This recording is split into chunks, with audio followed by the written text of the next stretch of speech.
Alhamdulillah pemerintah umumkan penyaluran bansos BPNT dan PKH. Nah, berikut ini adalah pernyataan langsung dari Menteri Sosial Saifullah Yusuf atau Gus Ipul. Silakan disimak sampai selesai. Nanti kita berusaha untuk menurunkan bantuan yang dari Kementerian Sosial tepat waktu di dalam triwulan pertama ini. Mungkin bisa bulan Februari gitu, selambat-lambatnya nanti Maret. Oke, artinya bisa sebelum bulan puasa seperti itu nanti ya Gus? Mudah-mudahan itu bisa kita realisasikan ya, karena memang kita sekarang sedang menyempurnakan perencanaan. Nah, untuk menyempurnakan perencanaan itu, Kementerian Sosial berkolaborasi dengan kementerian apa saja Gus? Supaya tadi bantuan yang diberikan itu tepat sasaran dan akhirnya mungkin tidak terlalu banyak tumpang tindih dengan bantuan-bantuan juga dari kementerian lainnya. Jadi salah satu hal yang dikerjakan sekarang ini atas arahan Presiden adalah menyempurnakan data. Oke. Jadi data-data yang dimiliki oleh kementerian dan lembaga itu dikonsolidasikan oleh BPS. Direkonsiliasi oleh BPS, dipadankan oleh BPS. Nah, BPS lah yang diberi tugas oleh Presiden untuk kemudian nanti dijadikan data tunggal sosial ekonomi nasional. Jadi sudah tidak ada lagi datanya Kementerian Sosial, namanya DTKSN, dan nggak ada lagi, atau Reksosek ya di Bappenas sudah tidak ada lagi. Semua melebur menjadi satu data. Data tunggal sosial ekonomi nasional. Inilah pertama kalinya sejak Indonesia merdeka di bawah Bapak Presiden Prabowo ini data tunggal bisa terwujud. Iya, berarti artinya kita tapi kalau boleh tahu Gus, progresnya sudah seperti apa? Apalagi kalau misalnya kita tahu kan tadi bantuan sosial akan segera diberikan kepada masyarakat gitu. Jadi mungkin masyarakat juga biar bisa menanti nih apakah dan juga mengecek apakah namanya masuk atau tidak. Ya, pertama-tama tentu ini menggunakan data yang lama ya, DTKS yang dimiliki oleh Kementerian Sosial. Tapi kalau nanti data tunggal yang baru ini sudah selesai, itu akan kita cek ke lapangan dan sambil kita memberikan kesempatan untuk masyarakat melihat secara langsung lewat cek bansos. Jadi ada dua jalur ya untuk pemutakhiran atau untuk mengkoreksi data-data yang sudah disajikan oleh BPS itu. Pertama lewat jalur resmi, jalur formal, itu mulai dari kelurahan atau desa, terus ke Dinsos Provinsi, Dinsos Kabupaten Kota, baru naik ke atas sampai Kementerian Sosial, itu jalur resmi. Sementara jalur partisipasi itu kita membuka kesempatan kepada siapapun untuk usul sanggah lewat cek bansos. Ini yang jarang diketahui oleh publik, saya umumkan berulang-ulang sekarang, bahwa untuk usul sanggah itu bisa dilakukan secara langsung oleh masyarakat lewat aplikasi cek bansos. Jadi orang bisa menyanggah, misalnya tetangga saya itu sebenarnya nggak dapat karena dia begini-begini datanya ini.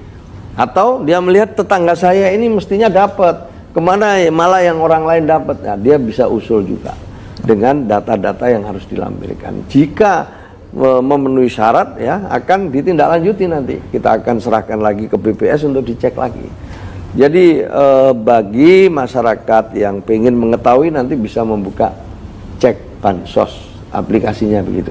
Baik, artinya masyarakat ini juga harus lebih aware dengan ini ya Gus ya, supaya tadi nggak kelewatan gitu untuk nggak kelewatan, dan juga mereka juga harus berpartisipasi gitu loh.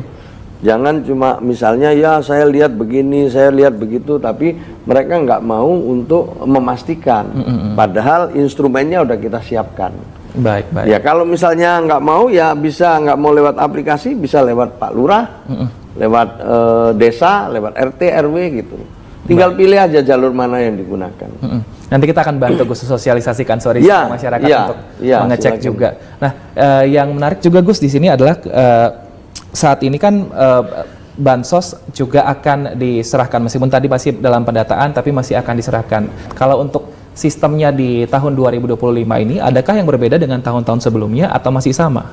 Sebenarnya sama, pada dasarnya sama. Cuma ini adalah pemutakhiran. Ini adalah proses di mana setiap pihak dalam hal ini kementerian dan lembaga yang memiliki data itu harus dipadankan. Jadi harus jadi satu dulu ini semua gini, jangan semua kementerian lembaga punya data sendiri-sendiri. Itu concern presiden dari awal tuh. Itu mendapat atensi dari presiden sejak awal tuh. Dan alhamdulillah semua menteri ya dan juga kepala badan yang memiliki data itu ya cepat tanggap. Cepat tanggap sehingga di BPS juga prosesnya lancar gitu sampai sekarang. Sekarang insya Allah udah tahap finalisasi. Bulan ini kira-kira nanti udah perankingan, diharapkan bulan depan udah tuntas.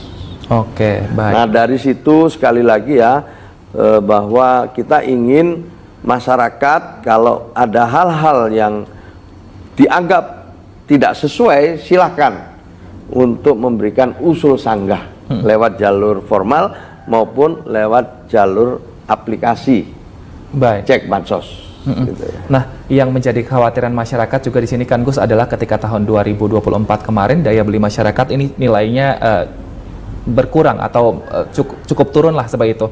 Nah, kira-kira kalau misalnya dari Kementerian Sosial supaya daya beli masyarakat di tahun 2025 ini bisa lebih baik dibandingkan dengan tahun sebelumnya. Ya, jadi begini, bansos atau sejenisnya lah ya, program-program perlindungan dan jaminan sosial dari pemerintah itu salah satu tujuannya adalah untuk menjaga daya beli masyarakat.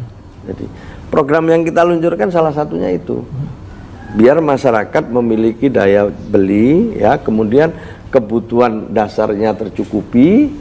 Nah, setelah itu baru nanti beralih atau berpindah ke program pemberdayaan. Nah, nanti program pemberdayaan bantuannya beda lagi. Bukan lagi bansos, tapi bantuannya adalah modal usaha, bantuan membuka pasar, bantuan membuat kemasan, atau juga bantuan-bantuan pelatihan untuk manajemen berusaha dan lain sebagainya gitu. Baik, artinya semua sudah disiapkan oleh pemerintah, tinggal masyarakat tinggal menunggu saja nih ya.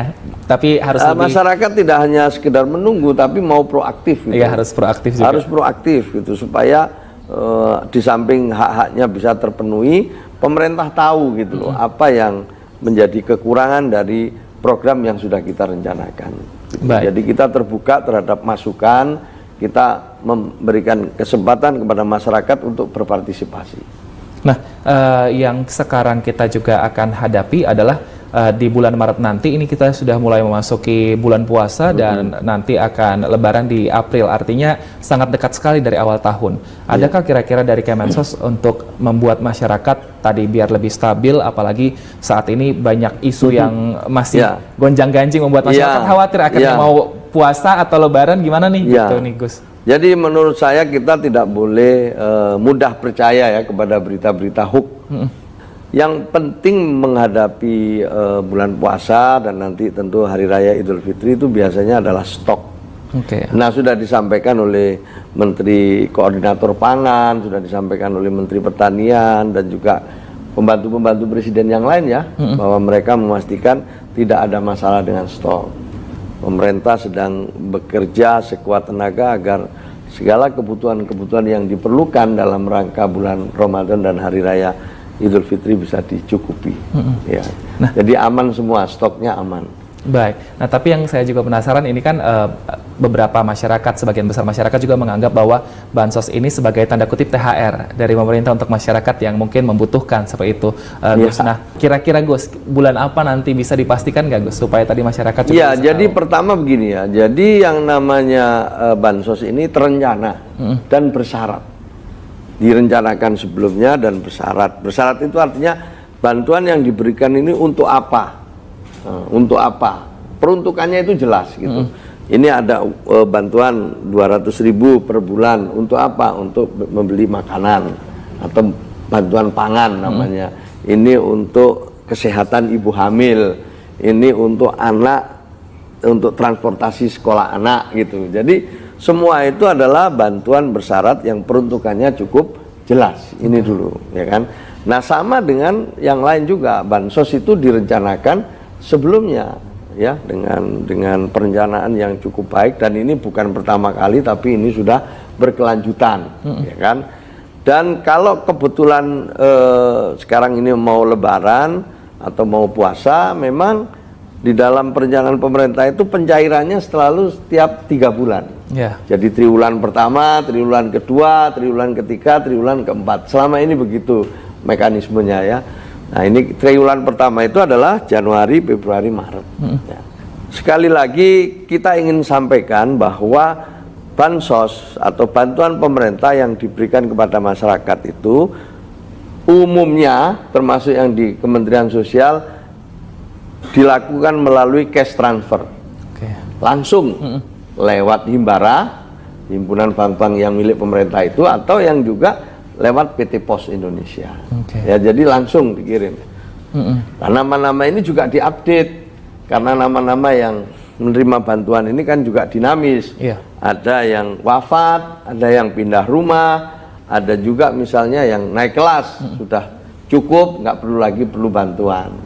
Ada juga yang turun kelas, yang perlu melihat bantuan. Maka itulah tiap hari kita cek terus dinamika data itu. Nah, jadi semuanya sudah terencana dengan baik.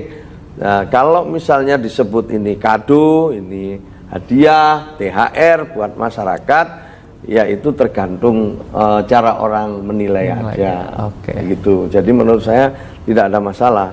Tapi kita pastikan bahwa ini sudah direncanakan sebelumnya. Baik. Nah,